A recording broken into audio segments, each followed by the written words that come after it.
نحمدہ و نصلی علی رسولہ الکریم، اما بعد، فاعوذ باللہ من الشیطان الرجیم، بسم اللہ الرحمن الرحیم۔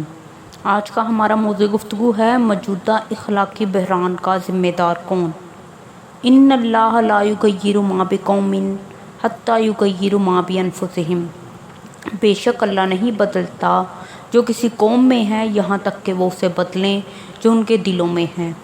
دولت سے یا قوت سے بچا کرتی ہیں نسلیں، دولت سے یا قوت سے بچا کرتی ہیں نسلیں، یہ اخلاقی رواداری جو قوموں کو بچاتی ہے۔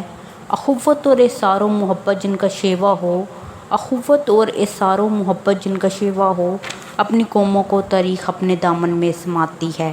حضرات، اقوام کے عروج و زوال اور حالات کے نشیب و فراز کا ذمہ دار اگر کوئی عنصر ہے تو وہ ہیں اخلاقیات۔ حالات کے بگاڑ و اصلاح کی تمام تر ذمہ داری اخلاقیات پر عائد ہوتی ہے، کیونکہ جو قومیں اخلاقی رواداری کے اصولوں کی پابند ہوں تو چاہے ان کے پاس مادی وسائل کی قوت موجود نہ بھی ہو، تب بھی کائنات کی کوئی چیز ان کو ہلا نہیں سکتی۔ عرش والے نے اعلان کیا، کم من فئۃ قلیلۃ غلبت فئۃ کثیرۃ بإذن اللہ۔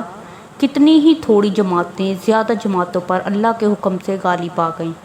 لیکن وہ قومیں جن کی مادی قوت کے بارے میں قرآن نے یوں کہا، مکناہم فی الارض ما لم نمکن لکم، ہم نے زمین میں وہ اقتدار دیا تھا جو تمہیں نہیں دیا، اخلاقی کمزوریوں کا شکار ہوئیں تو خدا کی بے آوار لاٹھی یوں حرکت میں آئی، فاہلکناہم بذنوبہم، ان کی گناہوں کی وجہ سے ہلاک کر دیا کہ قوم نوح، عاد، سمود، قوم شعیب اور قوم موسیٰ کو دیکھ کر یہ سارے کے سارے اخلاقی کمزوریوں کے ہی مارے ہوئے ہیں۔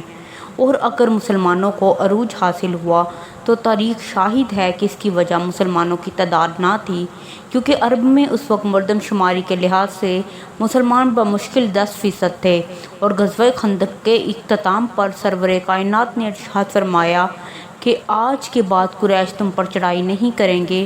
اس کی وجہ اسلحہ کی برتری نہ تھی، کیونکہ بدر سے لے کر خندق تک تمام جنگیں نہایت بے سر و سامانی کے عالم میں لڑی گئیں۔ معاشی برتری کا بھی ہاتھ نہ تھا، کیونکہ ہم نے خندق کے موقع پر انہی مسلمانوں کو پیٹ پر پتھر باندھ کر لڑتے ہوئے دیکھا۔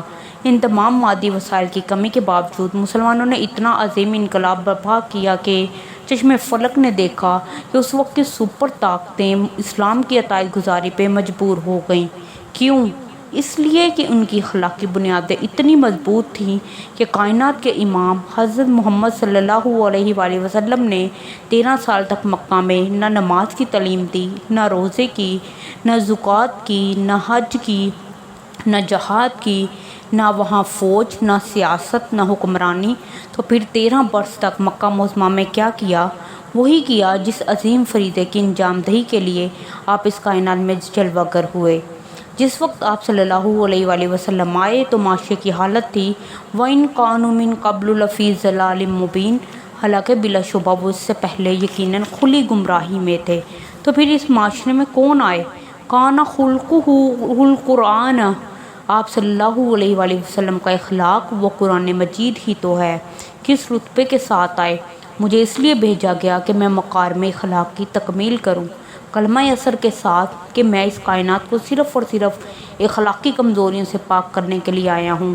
اور یہی وجہ تھی کہ اگر کسی نے آپ کی نبوت کی نشانی اور صداقت کی علامت کسی چیز کو بنایا تو کہا، آپ تو رشتہ داری کو ملانے والے ہیں، بے کسوں کا بوجھ اپنے سر پر رکھتے ہیں، مفلسوں کے لیے آپ کماتے ہیں، مہمان نوازی میں آپ بے مثال ہیں، اور مشکل وقت میں آپ امر حق کا ساتھ دیتے ہیں۔ حضرات، ایک وہ وقت تھا کہ جب پہلی قومیں اخلاقی کمزوریوں کا شکار ہوئیں تو وَمِنْهُمْ مَنْ خَسَفْنَا بِهِ الْأَرْضَ، اور ان میں سے کوئی وہ تھا جسے ہم نے زمین میں دنسا دیا، ان کو زمین میں دنسایا گیا۔ آج اگر ہم اخلاقی کمزوریوں کا شکار ہوئے تو بالاکوٹ کے پہاڑوں کو آپس میں ٹکرا دیا گیا، اگر وہ اخلاقی کمزوریوں کا شکار ہوئے تو ان کو بحر قلزم کی لہروں کے سپرد کر دیا گیا، اور اگر آج ہم اخلاقی کمزوریوں کا شکار ہوئے تو سونامی کی طوفانوں کی لہریں ہماری کمروں کو توڑتی ہوئی نظر آئیں۔ انہوں نے اخلاقی اقدار کو چھوڑا تو سقوط بغداد کا المناک حادثہ آج تک تاریخ کے اوراق کو سیاہ کیے ہوئے ہے۔ ہم نے اخلاقی اقدار کو چھوڑ دیا تو سقوط سے ڈھاکا ہماری طریقہ سے آباب بن گیا۔ ہم نے اخلاقی اقتدار کو چھوڑا تو بابری مسجد کی بے بس صدائیں آج تک ہمارے کانوں سے ٹکرا رہی ہیں۔ ہم نے اخلاقی اقتدار کو چھوڑا تو جامع افسا اور خون میں نہائی ہوئی لال مسجد ہماری بے بسی کا منہ بولتا ثبوت ہے۔ انہی حالات کو دیکھ کر شاعر نے ہماری بدبختی کو بیان کیا ہے۔ جو نفس تھا خار گل بنا، جو اٹھے تو ہاتھ لہو ہوئے، وہ نشاط آہ سحر گئی، وہ کارت دست دعا گیا۔ حضرات، اسی لیے تو میں کہتی ہوں کہ عروج و زوال کے اسباب کائنات کے اول سے لے کر آج تک ایک ہی ہیں۔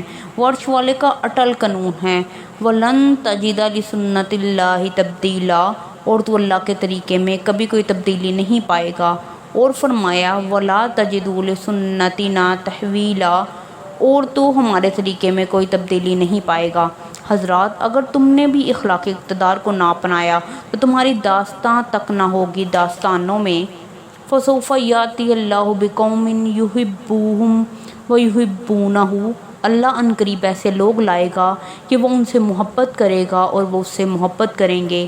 اگر آج بھی عزت چاہتے ہو تو پلٹ آؤ اخلاقی اقتدار کی طرف، کیونکہ دار و رسن کی گود میں پالے ہوئے ہیں ہم، سانچے میں مشکلات کے ڈھالے ہوئے ہیں ہم۔ وہ دولت جنوں جو زمانے سے اٹھ گئی، اس دولت جنوں کو سنبھالے ہوئے ہیں ہم۔ وآخر دعوانا ان الحمدللہ رب العالمین۔